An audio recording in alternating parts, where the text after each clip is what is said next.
Assalamualaikum warahmatullahi wabarakatuh. Masuk lagi di mata kuliah akuntansi biaya. Untuk materi hari ini kita akan membahas mengenai biaya overhead pabrik.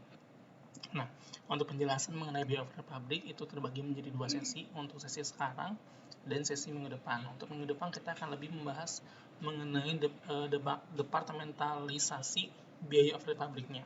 Karena seperti yang kita sudah belajar di sebelum UTS kemarin, kita kan menghitung BOP itu baik itu menggunakan metodenya itu variable costing atau full costing dengan metode pesanan ataupun proses, menghitung BOP didasarkan pada tarif yang telah ditentukan di awal. Nah, pada materi ini kita akan membahas mengenai bagaimana cara menentukan tarif itu, dan kenapa kita harus atau perusahaan itu harus menghitung BOP itu berdasarkan tarif. Kenapa tidak berdasarkan dengan BOP yang sesungguhnya terjadi. Terus untuk minggu depan mengenai departementalisasi, ada beberapa perusahaan yang memiliki beberapa departemen dalam kegiatan produksinya, sehingga nanti sifat dari BOP tersebut juga akan dipisah-pisah berdasarkan dengan departemen yang terkait. Oke. Materi pokok bahasan kita hari ini ada 5. Yang pertama adalah penggolongan biaya. Jadi dalam biaya overhead pabrik itu ada beberapa golongan biaya yang nanti akan dijelaskan. Terus penentuan tarifnya seperti apa, terus pembebanan BOP kepada produknya yang berdasarkan dengan tarif tersebut, terus pengumpulan BOP yang sesungguhnya terjadi, serta perlakuan terhadap selisih BOP-nya. Untuk materi yang pertama itu adalah penggolongan biaya overhead pabrik. Nah, penggolongan biaya overhead pabrik ini ada tiga penggolongan ya. Yang pertama adalah penggolongan berdasarkan sifat. Sifat itu untuk BOP itu adalah biaya-biaya selain dari bahan baku dan biaya tenaga kerja langsung. Yang mana biaya-biaya itu terdiri dari biaya bahan penolong. Biaya bahan penolong itu adalah biaya-biaya yang terkait bahan yang nilainya itu relatif kecil dan tidak terlalu signifikan. Jadi kalau misalkan suatu perusahaan akan membuat suatu produk, yang utama itu adalah bahan baku. Bahan penolong ini akan ada atau tidak adanya bahan penolong, si bahan baku itu akan tetap bisa diproduksi, gitu, karena nilainya juga relatif kecil. Terus yang kedua adalah biaya reparasi atau pemeliharaan. Kalau biaya reparasi dan pemeliharaan ini terkait dengan peralatan atau mesin-mesin yang digunakan selama produksi. Terus ada biaya tenaga kerja tidak langsung. Ini selain biaya tenaga kerja langsung ya, jadi adalah tenaga kerja atau misalkan bagian-bagian yang sebenarnya dia masih dalam ruang lingkupnya kegiatan produksi, tapi tidak langsung bersentuhan dengan memproses barang atau kegiatan produksinya. Contohnya seperti mandor. Terus ada juga akibat penilaian aset tetap. Ini adalah maksudnya seperti depresiasi bangunan ataupun mesin terkait dengan kegiatan produksi. Terus ada biaya akibat berlalunya waktu. Ini seperti amortisasi. Kalau yang atas itu tadi depresiasi, kalau yang akibat berlalunya waktu ini adalah amortisasi. Contohnya seperti ketika suatu perusahaan dia mengasuransikan mesin-mesin yang digunakan untuk produksi. Kalau dia menggunakan accrual basis, berarti dia akan mengakui dahulu sebagai aset kan ketika pengeluaran uangnya. Nah, ketika biaya setiap bulannya itu kegiatan itu telah berlangsung, setiap bulannya telah dilalui, maka biaya-biaya yang tadi tersebut akan diamortisasi bebannya. Maka itu masuk ke dalam biaya yang yang didasarkan pada akibat berlalunya waktu. Contohnya seperti yang tadi ya, beban asuransi mesin atau beban asuransi karyawan dan yang lainnya, yang sifatnya accrual basis. Terus ada juga biaya yang perlu mengeluarkan kas tunai. Kalau ini adalah biaya-biaya lain selain dari 5 biaya di atas yang sifatnya itu rutin, seperti biaya listrik, yang kegiatan dengan produksi, biaya telepon, dan yang lainnya. Ini masuk ke dalam biaya yang perlu mengeluarkan kas. Jadi untuk berdasarkan sifat, ini dibagi dengan 6 penggolongan lagi. Terus penggolongan selanjutnya itu berdasarkan dengan perilaku biaya tersebut terhadap dengan perubahan volume kegiatan produksi. Nah, di beberapa pertemuan yang lalu kita sudah membahas mengenai perilaku biaya tersebut ya, yang kaitannya dengan perubahan kegiatan volume produksi. Berarti kalau kita ngomongin perubahan volume, berarti yang akan terpikirkan adalah berarti sifat biaya ini adalah variabel atau tetap. Jadi BOP ini yang tadi ya, biaya variabel itu adalah biaya yang ketika dia perubahan biaya tersebut diiringi dengan perubahan volume jumlah volume produksinya gitu. Kalau misalkan biayanya 100, maka produksinya pun akan menghasilkan kuantiti sekian. Kalau misalkan biayanya 200, maka kuantitinya pun akan berubah. Contohnya seperti biaya bahan baku dan tenaga kerja langsung itu sifatnya adalah variabel. Terus ada juga biaya tetap. Biaya tetap itu selain biaya-biaya yang lain ya. Jadi mau berapapun volume kegiatan produksi, mau itu banyak ataupun sedikit, biayanya akan selalu sama. Itu maksudnya adalah biaya tetap. Terus ada juga biaya semi variabel. Kalau semi variabel ini tuh contohnya seperti biaya-biaya yang misalkan dalam batas biaya berapa si produk kuantiti berapa, misalkan kuantitinya 1000, maka biayanya akan tetap sama, tapi di atas itu maka biayanya akan berubah seperti itu. Nah, untuk penghitungan tarifnya, kalau kemarin kan kita biaya variabel sama tetap itu udah otomatis dipisah. Cuman kalau untuk semi variabel, dalam menghitung tarif BOP-nya nanti akan dipisah juga menjadi mana yang lebih ke biaya variabelnya dan mana yang masuk ke biaya tetapnya. Jadi nanti untuk penghitungan tarif kita akan tetap menggunakan dua jenis biaya, yaitu biaya variabel dan biaya tetap. Terus penggolongan terakhir itu ada penggolongan berdasarkan perilakunya terhadap departemen. Yang tadi ada dibagi dua lagi. Untuk departemen ada biaya langsung departemen sama biaya tidak langsung departemen. Maksudnya apa? Kalau biaya langsung departemen itu adalah biaya-biaya yang hanya dirasakan oleh departemen tertentu. Misalkan biaya mandor, biaya mesin, amortisasi mesin. Mesin itu kan misalkan ketika suatu mesin itu digunakan di departemen A, misalkan departemen jahit. Berarti kan mesin jahit itu hanya digunakan oleh departemen jahit dan tidak dirasakan oleh departemen lain. Berarti itu maksudnya ke dalam biaya langsung departemen tersebut. Nah, biaya tidak langsung adalah biaya yang dirasakan oleh seluruh departemen atau lebih dari satu departemen. Contohnya seperti biaya amortisasi gedung.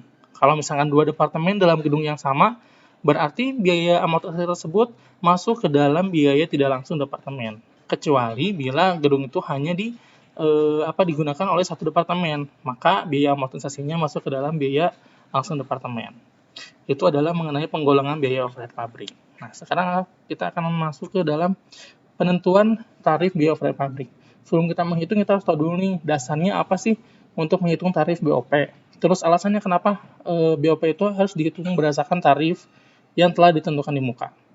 Alasannya yang pertama adalah BOP yang sesungguhnya terjadi itu mengakibatkan perubahan harga pokok per satuan produk yang dihasilkan dari bulan ke bulan. Jadi harganya pasti nggak akan sama. Biaya BOP bulan Januari sama Februari pasti akan berbeda, tergantung dari banyaknya produksi ataupun perubahan-perubahan lainnya. Gitu. Hal tersebut akan berakibat pada penyajian harga pokok persediaan dalam neraca dan besar kecilnya laba yang akan disajikan dalam laporan laba rugi. Jadi semakin kalau berubah berarti kan kalau berfluktuatif nanti laporannya itu tidak akan menjadi konsisten gitu kan. Nah, apa aja sih yang menyebabkan BOP yang sesungguhnya terjadi itu dia berfluktuatif atau sering banget berubah-ubah. Yang pertama adalah perubahan tingkat kegiatan produksi. Jadi yang tadi ya, kalau misalkan pada bulan A atau pada bulan Januari dia memproduksi 1000 unit, pada bulan Februari dia memproduksi 500 unit, otomatis nanti BOP yang sesungguhnya terjadinya pun akan berubah. Terus yang kedua adalah perubahan tingkat efisiensi produk. Misalkan biaya biaya tenaga kerja langsung, biaya mandornya itu berubah. Itu akan mempengaruhi perubahan dari BOP yang sesungguhnya terjadi. Terus ada BOP yang terjadi secara sporadik. Maksudnya itu adalah menyebar selama beberapa bulan yang tidak merata dalam jangka waktu 1 tahun. Contohnya seperti reparasi mesin. Kalau reparasi mesin itu kan kalau mesin produksi direparasi otomatis dia akan menimbulkan biaya yang lumayan besar. Nah, kalau misalkan kita menggunakan BOP yang sesungguhnya terjadi dalam menghitung harga pokok, maka nanti harga pada bulan tersebut yang ada reparasi akan menjadi lebih tinggi karena muncul biaya tambahan untuk reparasi mesinnya. Terus yang tadi adalah BOP yang sering terjadi secara teratur dalam waktu-waktu tertentu. Maksudnya adalah BOP tersebut pasti akan terjadi dan rutin pada bulan-bulan tertentu dalam suatu waktu gitu. Misalkan kayak biaya biaya PBB, biaya pajak bumi dan bangunan itu kan dia akan muncul selama bulan Januari pada bulan Juni pada setiap tahunnya. Maka dia akan selalu berada beban tersebut akan muncul pada bulan Juni. Tapi pada bulan-bulan tidak ada. Jadi kalau misalkan nanti menggunakan BOP yang sesungguhnya terjadi, otomatis pada bulan Juni harga pokoknya akan menjadi lebih tinggi karena ada PBB tersebut. Itu adalah alasan kenapa BOP yang sesungguhnya terjadi ini selalu berfluktuasi. Terus yang kedua adalah alasan yang kedua adalah manajemen itu memerlukan informasi harga produksi persatuan pada saat pesanan tersebut telah selesai dikerjakan. Namun pada kenyataannya ini khusus untuk pesanan berdasarkan pesanan ya. Jadi kalau misalkan berdasarkan pesanan nih, ada beberapa biaya atau elemen biaya yang dia itu muncul pada periode selanjutnya seperti biaya listrik. Biaya listrik, misalkan biaya listrik bulan Januari, maka tagihan biaya bulan Januari itu akan muncul di bulan berikutnya. Kalau misalkan menggunakan BOP yang sesungguhnya, maka pada saat pesanan tersebut telah selesai diproduksi, harga pokoknya itu tidak dapat diketahui di awal. Seperti itu. Itu adalah alasan kenapa BOP itu ditentukan berdasarkan tarif yang ditentukan di awal. Sekarang masih dalam tadi alasannya, sekarang masuk ke dalam langkah-langkah bagaimana cara menentukan tarif BOP yang ditentukannya. Ada 3 langkah. Yang pertama adalah menyusun anggaran biaya overhead pabrik. Nah, langkah pertama pasti adalah menyusun anggaran. Anggaran ini penting, kenapa? Karena nanti kalau misalkan Akang Teteh akan menghitung tarifnya itu berdasarkan pada anggaran yang telah ditentukan pada periode sebelumnya. Biasanya kalau untuk dasar penghitungan anggaran, ini berdasarkan pada historical cost. Jadi semua biaya yang telah terjadi di periode sebelumnya akan kita sesuaikan dengan periode yang akan kita proyeksikan pada pada periode selanjutnya dengan beberapa penilaian atau penyesuaian penilaian kemungkinan apa yang akan terjadi. Terus yang kedua adalah memilih dasar pembebanan BOP kepada produk. Jadi dasar-dasar untuk pembebanannya juga ada beberapa macam seperti berdasarkan satuan produk, berdasarkan biaya bahan baku atau dan yang lainnya. Terus yang ketiga adalah baru menghitung tarif biaya overhead pabriknya. Oke. Yang pertama, saya akan menjelaskan dulu mengenai menyusun anggaran BOP. Nah, dalam menyusun anggaran BOP yang harus diperhatikan adalah tingkat kegiatannya atau tingkat kapasitas dari suatu produksi. Nah, dalam tingkat kapasitas ini ada 3 macam. Ada kapasitas teoritis, ada kapasitas normal, dan ada kapasitas yang sesungguhnya diharapkan. Dalam kapasitas teoritis itu adalah kapasitas pabrik atau suatu departemen untuk menghasilkan suatu produk pada kecepatan penuh tanpa berhenti selama jangka waktu tertentu. Jadi itu adalah kapasitas teoritisnya. Kapasitas teoritis itu dibagi lagi menjadi kapasitas praktis. Kapasitas praktis ini dia ada pengurangan dari kerugian-kerugian waktu yang tidak bisa dihindari karena hambatan internal perusahaan. Contohnya misalkan ada hari libur atau hari apa, nanti dikurangi dengan hari-hari itu. Terus yang kedua adalah kapasitas normal atau normal capacity. Normal capacity itu adalah kemampuan perusahaan untuk memproduksi dan menjual produknya dalam jangka panjang. Jadi kapasitas ini memperhitungkan pula unsur dari sisi penjualan. Selain tadi menghitung dari kapasitas produksinya, dia menghitung dari sisi penjualan. Penjualnya apakah produksi yang telah selesai, kapasitas produksi tersebut bisa terjual berapa lama. Itu masuk ke dalam penghitungan kapasitas normal. Terus ada kapasitas yang sesungguhnya diharapkan. Kalau ini benar-benar dihitung berdasarkan dengan memperkirakan target penjualan yang akan terjadi di periode selanjutnya. Nah, kalau untuk kapasitas yang sesungguhnya diharapkan, ini sifatnya penghitungannya untuk jangka pendek, tidak bisa digunakan dalam jangka panjang. Nah, sedangkan untuk kapasitas atau penggunaan kapasitas praktis dan kapasitas normal, ini pendekatannya ini tuh bisa digunakan dalam jangka yang waktu panjang karena tidak dipengaruhi oleh sifat-sifat seperti penjualan kayak gitu. Jadi bisa terus diterapkan. Jadi biasanya rata-rata perusahaan pasti akan menggunakan kapasitas normal.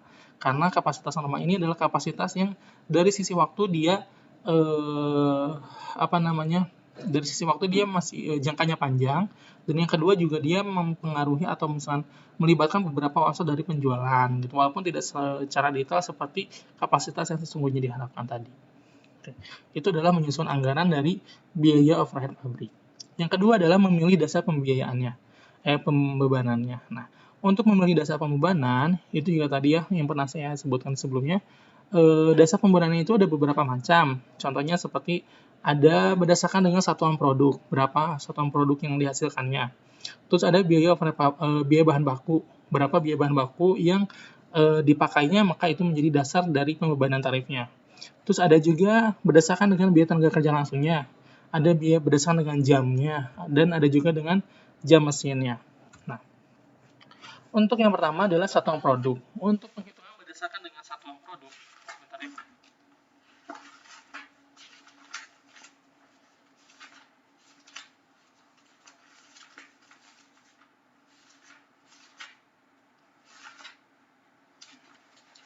Untuk berdasarkan dengan satuan produk ini adalah metode yang paling sederhana dan yang langsung membebankan BOP-nya kepada produk. Tapi ini biasanya hanya dapat digunakan oleh perusahaan yang memproduksi hanya satu jenis produk. Untuk cara menghitungnya adalah taksiran dari seluruh biaya overhead pabriknya yang tadi berdasarkan dengan anggaran dibagi dengan jumlah satuan produk yang akan dihasilkan. Ini juga sama, jadi pembaginya adalah dasar anggarannya tadi. Itu makanya anggaran itu penting untuk menentukan tarif, sehingga nanti diketahui hasilnya yaitu sebagai tarif dari biaya overhead pabrik suatu persatuan produknya. Itu berdasarkan satuan produk. Terus yang kedua ada berdasarkan dengan biaya bahan baku. Biaya bahan baku ini didasarkan bila biayanya itu lebih dominan. Jadi misalkan dalam suatu anggaran ternyata biaya bahan bakunya itu lebih tinggi daripada biaya-biaya yang lain, maka itu bisa menjadi dasar perusahaan menggunakan biaya bahan baku itu sebagai dasar penentuan tarif BOP-nya. Caranya juga sama, untuk menghitungnya itu dari taksiran total BOP selama satu periode dibagi dengan taksiran biaya bahan baku yang akan dipakainya dikali 100%. Maka itu itu menjadi presentase dari tarif BOP yang menggunakan biaya bahan baku. Terus ada juga biaya tenaga kerja. Nah, kalau misalkan nanti biaya tenaga kerjanya itu ternyata lebih dominan, yang memiliki hubungan lebih erat dengan upah tenaga kerja langsungnya, misalkan upahnya itu ternyata tinggi, lebih besar dari biaya bahan baku, maka ini bisa menjadi dasar untuk penghitungan tarif BOP-nya. Gitu. Rumusnya juga sama ya, total BOP pembaginya berubah menjadi biaya tenaga kerja langsung ya. Kalau yang sebelumnya adalah biaya bahan baku, ini adalah biaya tenaga kerja langsung dikali 100%. Maka itu adalah persentase dari BOP yang didasarkan pada biaya tenaga kerja langsung. Terus ada jam kerja tenaga langsung. Nah, kalau ini biasanya, kalau tadi kan berhubungan dengan nilai rupiah, kalau ini adalah berdasarkan dengan jamnya. Biasanya kalau misalkan jam tenaga kerja itu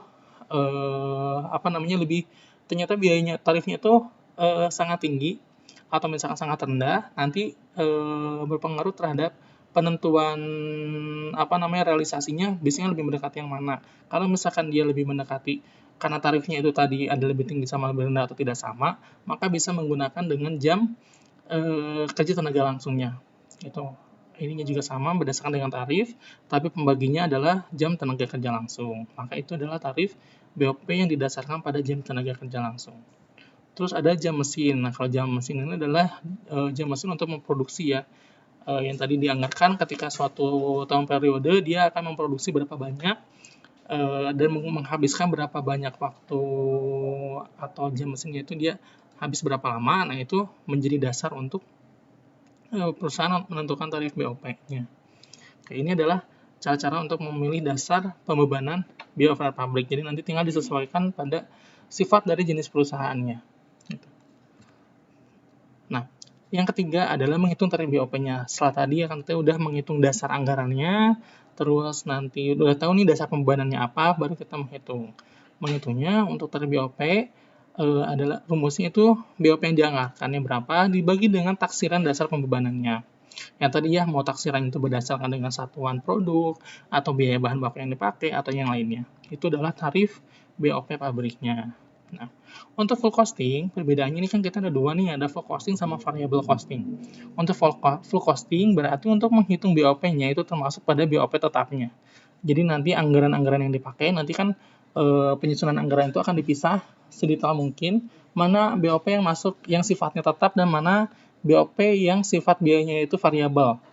Nah, setelah anggarannya dipisah seperti itu, nanti akan perusahaan dapat menghitungnya berdasarkan dua. Kalau misalkan dia menghitung berdasarkan full costing, berarti dia akan mengambil total dari seluruh BOP-nya. Tapi kalau misalkan dia menggunakan metodenya variable costing, maka perusahaan hanya akan mengambil biaya variabelnya saja. Gitu. Ini untuk penentuan tarif dari biaya overhead pabrik.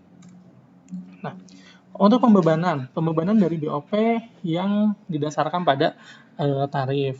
Yang tadi ya, full costing itu adalah produk yang akan dibebani overhead pabrik dengan menggunakan tarif BOP secara keseluruhan, baik itu bersifat variabel ataupun tetap. Dan untuk metode variable costing, dia hanya mengambil BOP yang sifatnya adalah bersifat variabel aja, gitu. Contohnya ini ya, ada satu contoh. Bentar.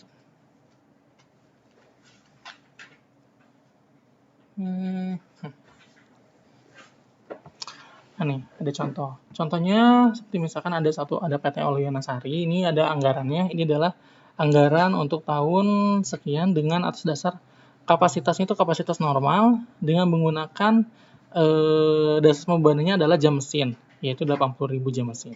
Selama tahun 2000X1 dia akan memproduksi dengan 80.000 jam mesin. Ada biaya bahan penolong, dia sifatnya adalah variabel. Terus biaya listrik, dia sifatnya variabel yang tadi ya. Nah, biaya tenaga kerja yang dibagi dua adalah biaya tenaga kerja, ada variabel dan ada tetap. Terus ada tenaga kesejahteraan karyawan, itu biasanya akan tetap. Terus reparasi, itu bisa jadi variabel ataupun tetap. Terus depresiasi sama amortisasi dia pasti sifatnya adalah variabel. Nanti akan dipisah total dari biaya variabelnya berapa yang dianggarkan dan biaya tetapnya. Terus nanti baru dibagi dengan dasar pembaginya, yaitu 80.000 jam mesin. Jadi tadi biaya overhead pabrik variabel. Tadi totalnya 5.800.000 dibagi 80.000 sehingga tarif BOP per jam mesinnya adalah 72,5 per jam mesin. Berarti nanti ketika ada menghitung BOP nih udah ketahuan dia satu produk itu diproduksi selama berapa jam. Nah, nanti tinggal dikalikan aja BOP-nya, berarti jam dari produksi yang realisasi terjadi dikalikan dengan tarifnya, yaitu 72,5 untuk variabel costingnya. Terus untuk BOP tetapnya itu 5.400.000 dibagi 80.000 sehingga tarif BOP tetapnya untuk per jam adalah 62,5 sehingga BOP totalnya adalah 140 per jam mesin.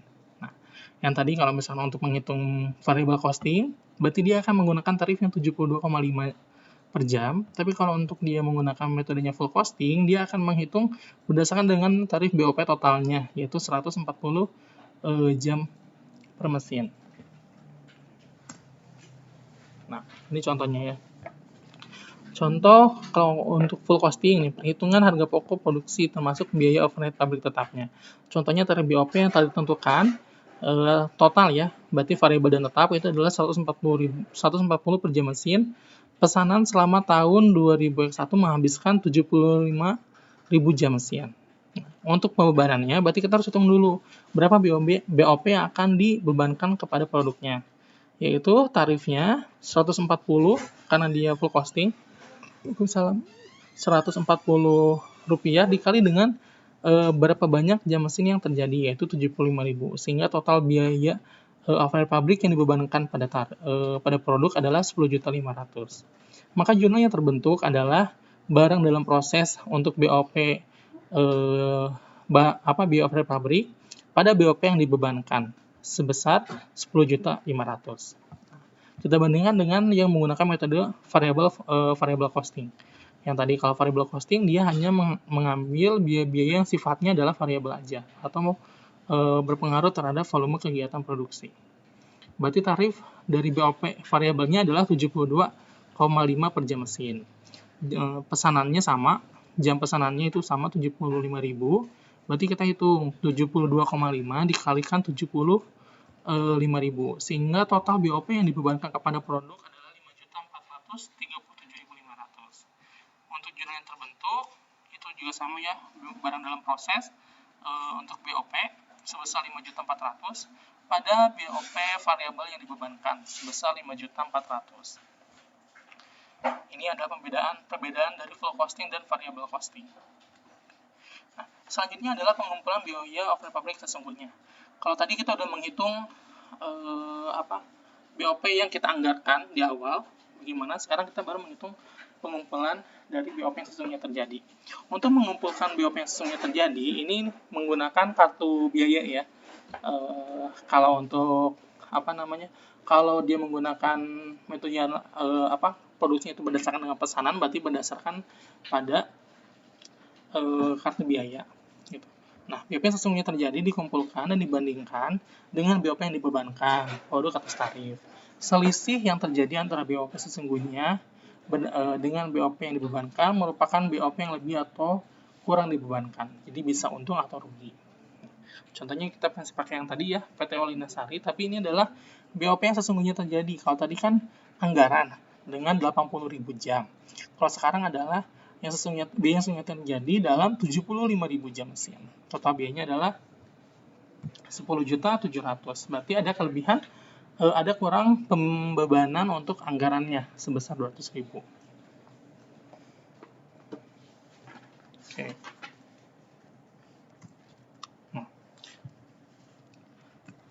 Nah, untuk pembebanannya, bentar ya. Sisa anggaran. Oke. Untuk jurnal-jurnal BOP yang sesungguhnya terjadi, jurnalnya sebenarnya sama seperti materi yang sebelumnya kita bahas di metode variable costing. Untuk full costing ini jurnal yang membentuk pada saat BOP sesungguhnya terjadi adalah BOP yang sesungguhnya. Di kreditnya adalah berbagai rekening yang dikredit, baik itu persediaan bahan penolong, gaji dan upah, terus persediaan suku cadang, dan yang lain-lainnya. Sehingga totalnya adalah 10.700.000. Untuk variable costing, jurnal pertamanya itu juga sama, BOP yang sesungguhnya terjadi. Namun pada akhir periode, dia akan dipisah berdasarkan dengan sifat biayanya. Mana yang masuk ke dalam BOP variabel, dan mana yang masuk ke dalam BOP tetap. Sehingga nanti ada jurnal tambahan, yaitu jurnalnya BOP variabel sesungguhnya, terus BOP tetap sesungguhnya pada BOP yang sesungguhnya terjadi. Sehingga nanti cost controlnya adalah BOP sesungguhnya terjadi nilainya harus 0. Nah, sekarang kita menganalisis dari selisihnya. Untuk perhitungan dan analisis selisih dari biaya overhead pabrik, nanti kita bagi dua ya. Ada yang menggunakan metode full costing sama variable costing. Untuk full costing, kita hitung. Misalkan yang tadi ya, contohnya ada BOP yang dibebankan untuk PT Eliona tadi, yang dibebankannya adalah 10.500.000 berdasarkan dengan 80.000 jam. Nah, untuk BOP berdasarkan dari 10.500.000 itu dari 75.000 jam ya, tapi berdasarkan dengan tarifnya yang 140 rupiah per jam. Terus ada juga BOP sesungguhnya terjadi yang tadi kita hitung itu ada 10.700.000 sehingga ada selisih BOP 200.000 rupiah. 200.000 ini adalah BOP yang kurang dibebankan karena nilai BOP yang sesungguhnya terjadi ini lebih besar dari nilai BOP yang dibebankan kepada produknya. Nah, jurnalnya nanti akan membentuk dua. Yang pertama adalah jurnal untuk menutup BOP yang dibebankannya. Jadi BOP yang dibebankan nanti kita akan tutup kepada akun BOP yang sesungguhnya terjadi dengan jurnal BOP yang dibebankan di debit pada BOP yang sesungguhnya terjadi di kredit. Nah, kenapa BOP yang dibebankannya di debit? Karena tadi pada saat membentuk BOP yang dibebankan, jurnalnya adalah posisi jurnalnya ada di kredit ini ya. Barang dalam proses pada BOP yang dibebankan. Posisinya ada di kredit. Nanti pada saat menutup kita akan membaliknya. Jadi si posisi BOP yang dibebankannya itu ada di kredit sehingga nanti nilai dari BOP yang dibebankannya itu harus 0. Nah, tadi kan nilai BOP sesungguhnya ini udah 0, tapi kita munculin lagi dengan pada saat menutup BOP yang sesungguhnya terjadi. BOP yang sesungguhnya terjadi nilainya 10.500.000. Nah, itu adalah untuk jurnal untuk menutup BOP yang dibebankan. Sekarang ada jurnal untuk mencatat selisih dari BOP-nya. BOP variabel. Nah, jurnalnya adalah selisih BOP senilai 200.000 pada BOP yang sesungguhnya terjadi. Nah, jurnal ini nggak baku ya, jadi bisa tergantung dari BOP-nya itu, selisih BOP-nya itu selisih rugi atau selisih untung, atau selisih pembebanan atau kurang pembebanan. Kalau ini posisi dari contoh, ini adalah posisi BOP-nya itu kurang dibebankan karena BOP yang sesungguhnya terjadi lebih besar dari BOP yang dibebankan. Sehingga selisih BOP jurnalnya adalah selisih BOP di debit pada BOP yang sesungguhnya terjadi di kredit senilai 200.000. Sehingga nanti total dari BOP yang sesungguhnya terjadi nilainya adalah 10.700.000 sama dengan rinciannya ya. Oke. Nah, dalam selisih BOP full costing ini nanti selisihnya itu ada dua jenis, ada dua macam, ada selisih anggaran dan selisih kapasitas. Yang membedakan adalah apa ya? Kalau selisih anggaran itu adalah selisih atau perbedaan biaya yang dianggarkan dengan aktualisasinya. Biasanya berhubungan dengan biaya variabelnya. Bisa juga dengan biaya tetap, tapi lebih banyak yang berpengaruh adalah biaya-biaya variabelnya. Nah, untuk menghitung atau menganalisisnya, nanti kita akan lihat dengan dua metode. Lihat yang ini. Metode yang pertama adalah kita akan membandingkan seluruh total BOP yang sesungguhnya dibagi dengan BOP yang dianggarkan berdasarkan pada kapasitas yang dicapainya. Jadi tadi kan ada BOP sesungguhnya itu 10.700.000, terus BOP yang dianggarkan yang tadi yang 140 rupiah per jam mesinnya, nanti kita bagi berdasarkan BOP tetap dan variabelnya dikalikan dengan kapasitas yang dicapainya. Ini totalnya 5.400.000 untuk BOP tetap, karena yang berubah adalah biaya variabelnya aja. Terus BOP variabelnya kita kalikan berdasarkan dengan tarifnya, yaitu 75.000 jam dikali dengan 72,5 rupiah, sehingga totalnya adalah 10.837.500. Selisih anggarannya itu adalah 137.500. Ini adalah selisih anggarannya. Terus ada metode kedua. Kalau metode kedua ini kita membandingkan berdasarkan dengan BOP tetap dan variabelnya kita split ya. Kita bagi dua. Contohnya sama ini berdasarkan dengan BOP sesungguhnya, terus dikurangi dengan BOP tetap menurut anggarannya. Nanti tinggal di cross lagi dengan BOP yang dibebankannya, BOP variabelnya. Sehingga selisihnya 137.500. Ini untuk selisih anggaran. Jadi kalau untuk full costing, kalau selisihnya adalah perbedaan biaya, biayanya itu lebih besar, biaya variabelnya itu ternyata lebih besar, maka itu masih ke dalam selisih anggaran. Nah, kalau satu lagi adalah selisih kapasitas. Kalau selisih kapasitas ini berkaitan dengan kapasitas produksinya, jadi bukan berdasarkan dengan biayanya. Bisa jadi misalkan yang dianggarkan tadi kan 80.000 jam, tapi yang terpakai hanya 75.000 jam, maka akan muncul selisih kapasitasnya, gitu kan, selisih kapasitas. Nah, selisih kapasitas ini kita bisa menghitung ada 3 metode. Yang pertama adalah berdasarkan dari metode BOP-nya, BOP tetapnya, karena kalau untuk kapasitas dia pasti akan berkaitan dengan BOP tetap. Kenapa BOP tetap? Karena kita akan kalau kita ngomongin kapasitas produksi, berarti kita akan berkaitan dengan aset tetapnya. Kalau aset tetap berarti biaya yang melekatnya adalah biaya-biaya yang bersifatnya tetap. Gitu. Nah, untuk yang metode pertama kita akan membandingkan BOP-nya aja. Jadi BOP yang tadi dianggarkan, BOP tetap yang dianggarkan dikurangi dengan BOP tetap yang dibebankannya, senilai 5.062.500. Sehingga total selisih kapasitasnya adalah 337.500. Kalau kita cross dengan yang tadi kan 137.500. Kita cross dengan 337.500, maka selisihnya adalah 200.000 rupiah. Senilai dari selisih BOP-nya yang ini. Terus metode yang kedua adalah berdasarkan dengan kapasitasnya atau jamnya, nanti kita kalikan dengan tarif. Yang tadi, kapasitas yang dianggarkan adalah 80.000 jam mesin. Tapi kapasitas yang terjadinya atau realisasinya hanya 75.000 jam mesin. Sehingga terjadi selisih senilai 5.000 jam mesin dikalikan dengan tarif BOP tetapnya sebesar 67,5 rupiah. Sehingga selisih kapasitasnya adalah 337.500. Terus ada juga metode yang ketiga. Ini berdasarkan dengan total BOP-nya ya. BOP yang sesungguhnya terjadi, nanti dibagi BOP tetapnya berapa, variabelnya berapa. Dikurangi dengan BOP, sebenarnya metode ketiga ini hampir sama dengan metode yang dari sisi anggaran. Dari yang ini. Cuman ini kalau yang tadi anggaran ini adalah mengacunya pada BOP sesungguhnya, kalau ini dikuranginya dengan BOP yang dibebankannya. Gitu. Ini adalah metode-metode cara-cara untuk perhitungan dan menganalisis selisih dari biaya overhead pabriknya. Jadi nanti dari 200.000 ini mana yang menjadi selisih kapasitas dan mana yang menjadi selisih anggarannya. Gitu. Oke. Nah, untuk penghitungan dari analisis BOP pabrik dengan menggunakan metode variable costing, ini tuh semuanya sama, langsung dibebankan, cuman tidak ada kalau variable costing itu tidak dipisah mana itu kapasitas, selisih anggaran atau selisih kapasitas. Karena kalau variable costing kan tidak tidak mengambil biaya yang bersifat tetap. Jadi semua biayanya bersifat variabel. Kita hanya langsung menghitung BOP yang dibebankan, BOP variabel ini dibebankannya berapa, terus dikurangi dengan BOP variabel yang sesungguhnya terjadi. Nah, nanti jurnalnya juga ada 2 jurnal, sama seperti yang tadi metode flow costing. Kita akan menutup BOP yang dibebankannya dahulu, yaitu jurnalnya adalah BOP variabel yang dibebankan pada BOP variabel yang sesungguhnya terjadi. Terus mencatat jurnal atas selisih dari BOP, yaitu jurnalnya sama ya, kalau dia posisinya ini kan lebih membebankan ya.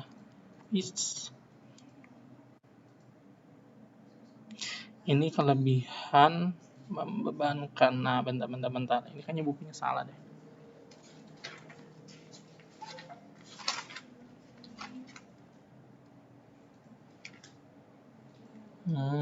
Salah bukunya. Ini jurnalnya harusnya dibalik ya. Karena posisinya adalah nilai yang dibebankan itu lebih besar daripada nilai yang sesungguhnya terjadi. Sehingga jurnal untuk mencatat selisihnya adalah BOP yang sesungguhnya terjadi pada selisih dari BOP-nya, senilai 137.500. Jadi nanti ketika di cross, BOP yang sesungguhnya terjadi yang di jurnal pertama pada saat menutup dikurangi dengan jurnal kedua, totalnya adalah 5.300. Ini adalah perhitungan berdasarkan dengan metode variable flow costing. Sekarang yang kelima adalah pengakuan atau perlakuan terhadap selisihnya. Jadi kalau kita udah menghitung selisihnya, udah kita analisis, terus kita selisihnya mau diapain nih? Kita mau jurnal kemana? Mau kita akui sebagai apa? Nah, perlakuan terhadap selisih dari BOP itu tergantung dari penyebabnya. Kenapa si selisih itu bisa terjadi? Ada 2 faktor, atau misalnya ada 2 jenis kenapa selisih itu bisa terjadi. Yang pertama adalah kalau selisihnya itu disebabkan karena adanya kesalahan dalam penghitungan tarif atau keadaan-keadaan yang tidak berhubungan dengan efisiensi.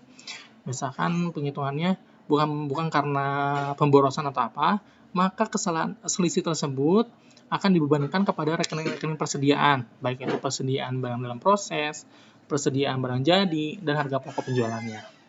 Namun jika BOP yang selisih BOP itu timbul karena ketidakefisienan produksi, baik itu dari sisi kapasitasnya misalkan melebihi atau kurang, terus misalkan terjadinya pemborosan biaya, maka selisih tersebut akan langsung dibebankan terhadap harga pokok penjualannya.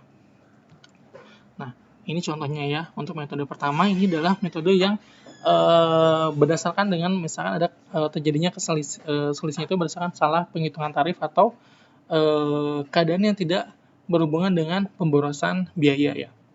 Nah, contohnya adalah misalkan persediaan produk dalam proses, total persediaan produk dalam prosesnya adalah 400.000, terus ada total produk dalam produk jadinya adalah 600.000 dan HPP-nya ada 7 juta. Nah, untuk menghitung pembagiannya yang tadi, misalkan selisihnya adalah 200.000 yang tadi ya kita ambil. Contohnya 200.000 untuk selisih BOP-nya. Nah, untuk menghitung berapa yang kita bebankan pada setiap akunnya, kita bagi proporsional. Caranya adalah misal kita hitung dulu nih total dari seluruh nilai persediaan barang dalam proses, produk jadi HPP-nya ada berapa. Kita tambahin sama berarti 400 tambah 600 tambah 7 juta, berarti totalnya ada 8 juta. Baru kita bisa menghitung berapa yang akan kita bebankan pada produk dalam proses, produk jadi, dan HPP. Gitu. Untuk menghitung berapa yang akan kita bebankan kepada produk dalam proses. Contohnya adalah tadi, barang dalam proses total persediaannya adalah 400.000. Berarti 400.000 dibagi dengan total seluruh persediaan, yaitu 8 juta, dikalikan dengan nilai selisihnya, yaitu 200.000. Itu adalah nilai yang akan kita bebankan kepada barang dalam proses. Terus produk jadi juga sama, berarti 600.000 dibagi 8 juta, dikalikan dengan nilai selisihnya, yaitu 200.000. Untuk harga pokok penjualan juga 7 juta dibagi 8 juta, dikalikan dengan nilai selisihnya. Sehingga jurnalnya nanti terbentuk adalah persediaan produk dalam proses, terus persediaan produk jadi, dan harga pokok penjualan pada selisih BOP. Gitu. Jadi nanti selisihnya itu enggak semuanya itu membebankan pada harga pokok penjualan. Jadi ada beberapa yang masuk ke dalam harga pokok satuan barang di persediaan gitu. Nah, kalau yang kedua yang tadi yang dia itu muncul akibat ketidakefisienan produksi ya, baik itu pemborosan atau apapun, maka seluruh nilai selisihnya akan langsung dijurnal kepada HPP atau membebankan harga pokok pada bulan bersangkutan. Sehingga jurnalnya adalah langsung harga pokok penjualan senilai 200.000 pada selisih BOP. Gitu. Ini adalah untuk perlakuan terhadap selisihnya. Materi kita untuk membahas mengenai biaya operasional pabrik sudah sekian. Paling nanti kalau misalnya ada yang kurang jelas atau ada yang mau ditanyakan, silahkan tanyakan di kolom komentar. Untuk pertemuan kita hari ini nanti akan ada soal evaluasi. Ada beberapa soal, silahkan akan kerjakan. Terus tolong disubmit sesuai dengan waktu yang disediakan. Nanti kalau misalkan nanti ada yang misalkan lagi kerja atau gimana, tolong nanti diinfokan biar nanti nilainya bisa saya hitung. Oke, sekian penjelasan dari saya. Terima kasih. Wassalamualaikum warahmatullahi wabarakatuh.